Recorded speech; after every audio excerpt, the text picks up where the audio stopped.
and welcome back to my channel and happy April. We are in the second quarter of the year and I must say I don't feel like Q1 has ever gone by so fast.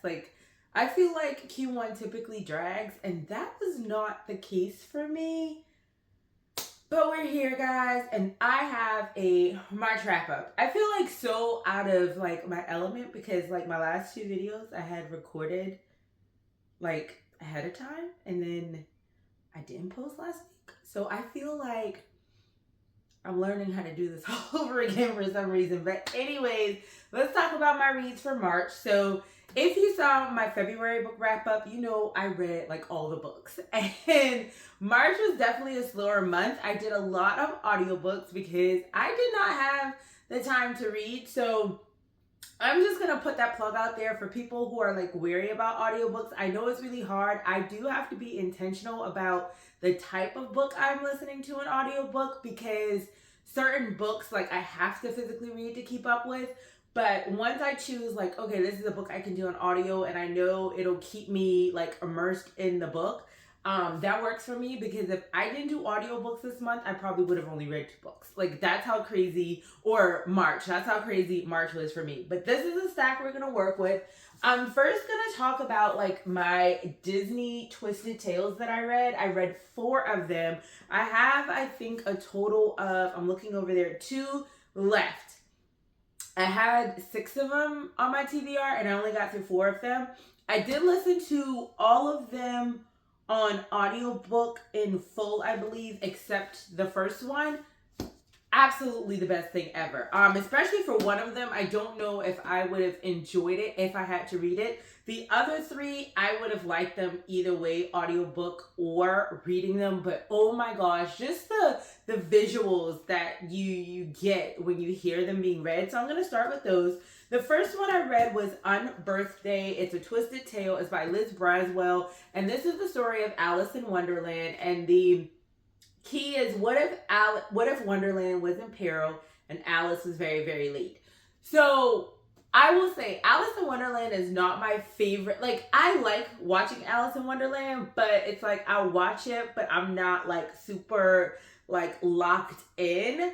I like more of the colors and the whimsy of it than I care about actually the story. I know some people, if you're an Alice girl, I love taking pictures of Alice at Disney.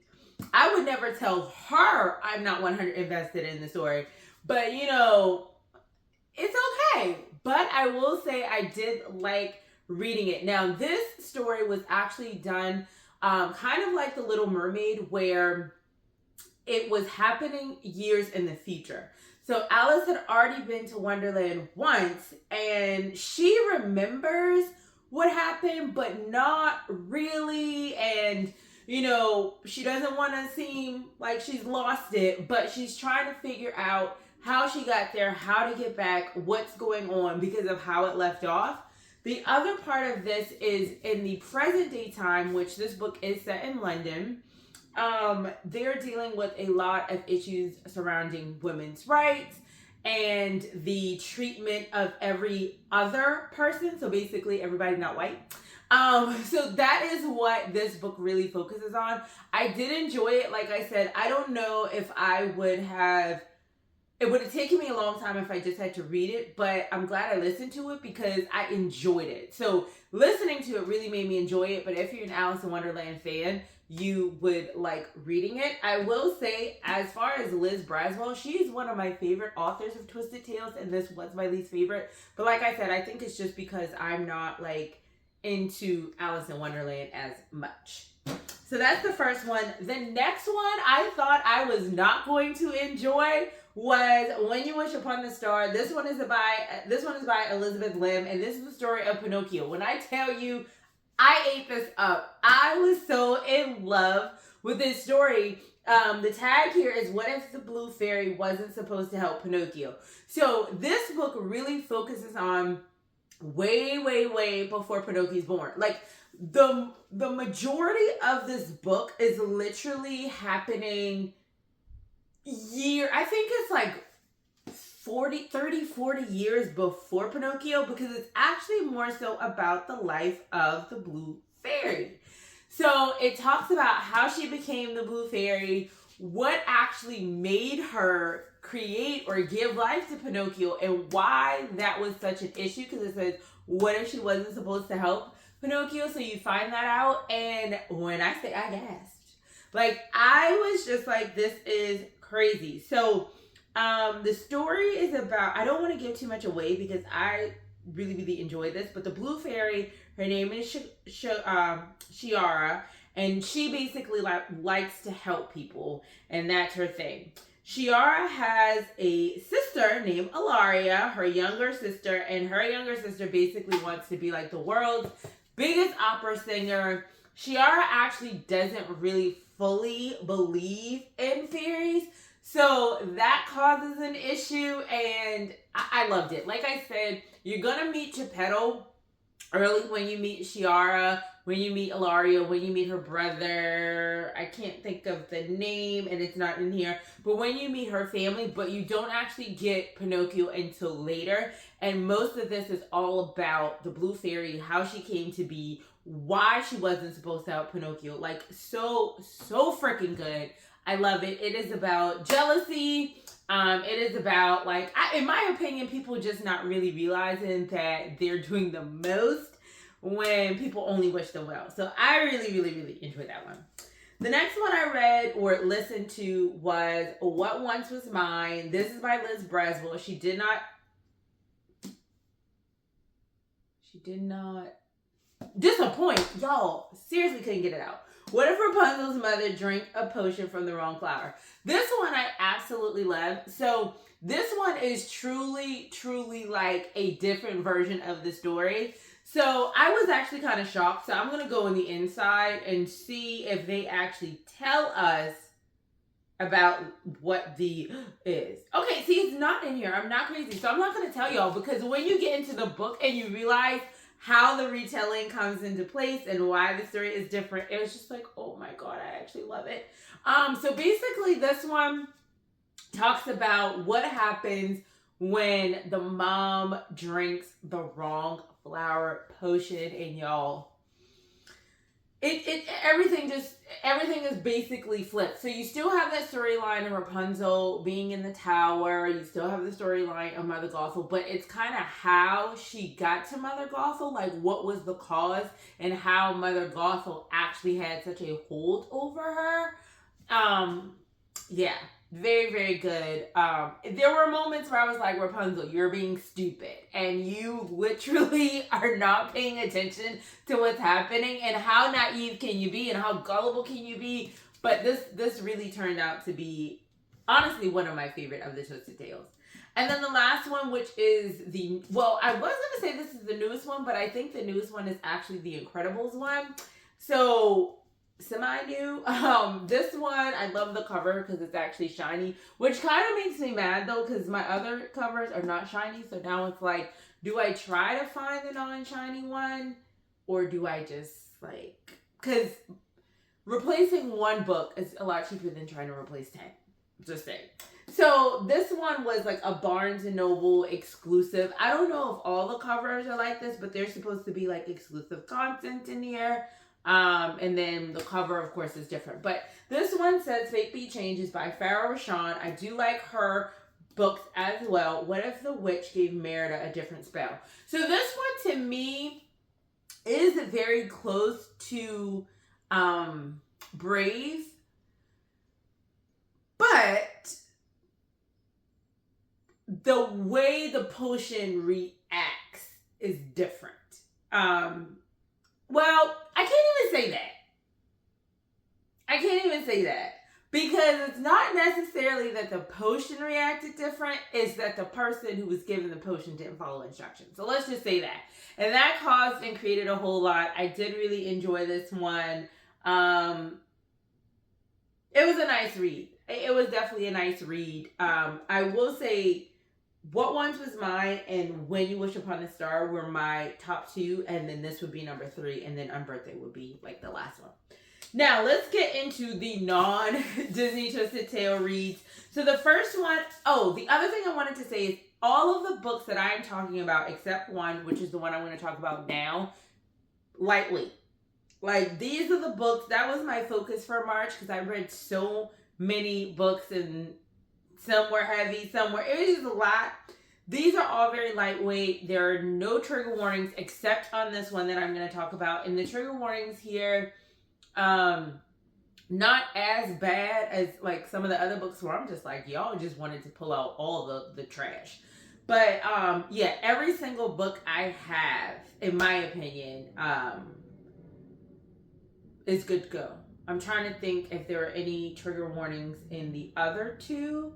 No, like they may talk about like crimes, but nothing detailed, nothing explicit, and not like hard crime, like, you know.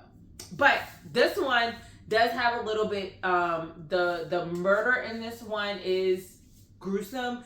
It doesn't happen in the book, but they describe it, and then they also describe some other inappropriate behaviors between like teachers and students. So that's why I said this one, and it's not too wild. Like this is really low level. So like if you were watching like Law and Order SVU, that's what you're getting here in this one. But I know Law and Order SVU is kind of hard for some people, so that's kind of like why I want to say that. But anyway, this one is by Shari Lapena. It's her newest one, What Have You Done? I didn't really like this one. Okay, and I've also only read one other Shari Lapena book, and I think because that one was so freaking good, everyone here is lying, like it was so good. This one kind of disappointed me because I feel like the gotcha, like the person who was behind it came out of left field. Like, I feel like the only reason it was shocking is because there was no reason for that to have been the thing. So anyway, this one is basically about a teenager who is found murdered, and the town is basically trying to figure out who did it. There are several different suspects that they are going to point out, several people who didn't come forward in the beginning with information. A lot of that is going on, but the person who actually did it, in my opinion, there was no like, oh, I saw that coming. But I also don't feel like Shari did a good job of making it believable that it was them. I was like, well, okay, but... And then the person was just kind of like, what I will say compared to the other one that I read, it's almost like both of them was just there for shits and giggles. Like, there wasn't really a reason for them to do it. It's just like, can I pull this off type thing? So yeah, I wasn't the biggest fan of that, but Shari Lapena's books, I will say, are easy to read. I read like 85% of this, and I listened to like the last 15% on audiobook. But the reading was fine. Like it read fine. I was just doing a lot of traveling, like I said last month. So the other book I was listening to, an audiobook, I finished. So then I started like listening to that one to wrap it up. This one is Mrs.Plansky's Revenge by Spencer Quinn. This is probably my favorite read the entire month. When I say I love my aged folk. So this one is about Loretta. Loretta has the money, okay? Loretta has done the thing. She has made the money. Her husband she lost her husband not too long ago. So she is a widow. And she, takes care of her father, who's like 98 years old, but he's like in a retirement home. She's in her 70s. She has 3 kids who they really kind of spoiled. None of them are really doing the thing because they know mama got money. So they have all these ideas, and she's just, she's there for her kids, right? But she always, she's very smart, and she makes sure she has the money to take care of her. She's living her life. She's going out there and playing tennis and all this kind of stuff at this fancy retirement community that she lives in. But Loretta gets taken because she gets scammed. But Loretta's like, oh no, you're not just going to take my money, ruin my life, and I got to start working. Like, I am retired. So she goes all the way to Romania, y'all.